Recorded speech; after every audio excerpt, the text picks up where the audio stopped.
I am going to make peanut cookies. These are the ingredients: 2 tablespoons butter, 1 tablespoon baking powder, 1/4 cup sugar, 1 egg well beaten, 1/4 teaspoon salt, 1/2 cup flour, 2 teaspoon milk, 1 cup finely chopped peanuts. These are the procedures: cream butter,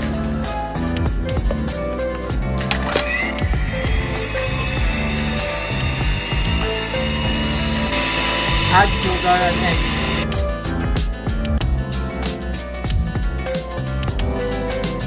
mix and sift baking powder, flour, and salt.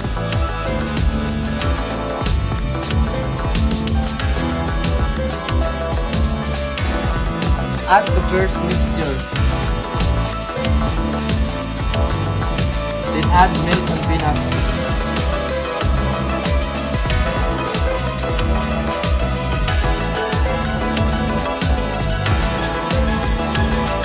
Drop 1 teaspoon in buttered cookie sheet, 1 empty cup.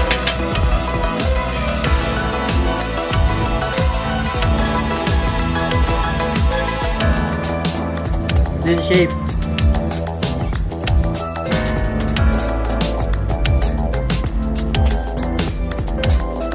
Put peanuts on top of each cookie.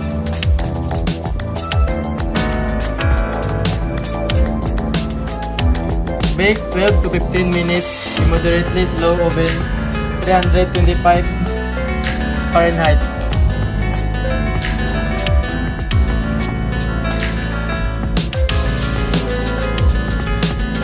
Store in any clean container available.